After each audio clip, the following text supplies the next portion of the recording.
Bruce, you've been in this situation before, and your players have been, you've got a room full of players who've been in this situation before where game one's not everything. How important is that as far as going forward? Listen, you want to, before you can get to 2, you got to win 1, right? So we're happy to get it done. I think our guys know we weren't at our best yesterday. I think that's fairly typical of game 1 in a lot of series. You kind of go through a feeling out process, and as the series goes on, the temperatures rise. They rose a little last night, so we did enough to win, which we've done a lot this year. We found ways to win when we're not at our best and stay in the game to fight through the, you know, the parts where you're maybe not executing as well as you'd like and whatnot. So,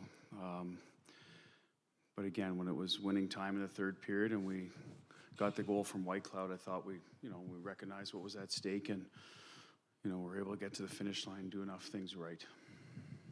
Front left. Tracy Myers, NHL.com. It's easy to look at Jack Eichel and just say, okay, great goal scorer, but how much of a complete package is he with everything he's able to do for you guys? Well, we've talked all year about his 200-foot game. He's been excellent from day one, bought in at training camp, how we want to defend in our end. So he's just a lot of closing responsibilities for the centerman, and with his speed and size and strength and good stick, he's been real good at it. His reloads are excellent.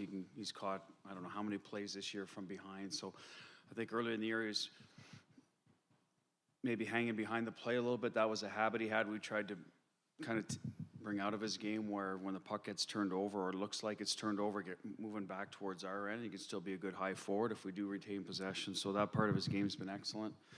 I think he's worked hard on his faceoffs. We haven't given him a lot of PK responsibilities, so that part's on me. But at the end of the day, we trust him against anybody, does a good job against anybody, and obviously very dynamic when he has the puck.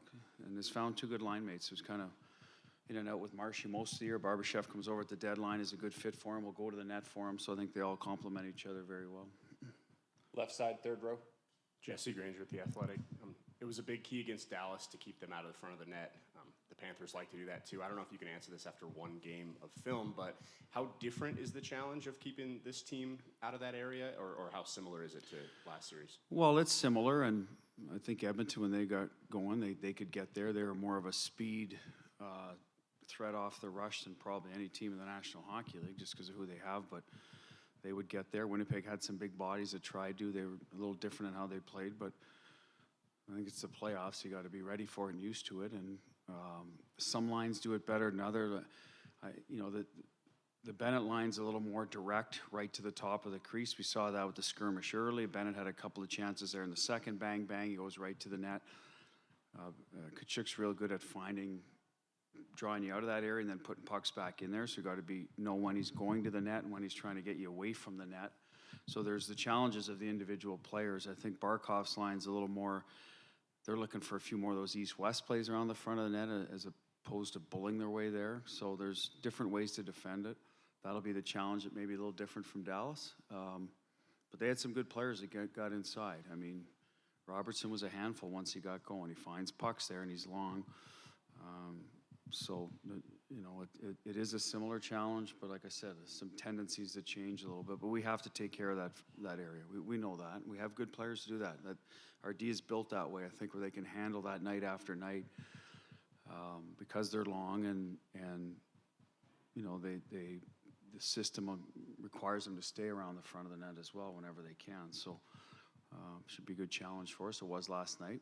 We came out ahead, but like I said, I think both teams will bring more in game 2, and that will be an area we'll talk about, I think, Jesse, every game. We've got to be good there and good enough the other night.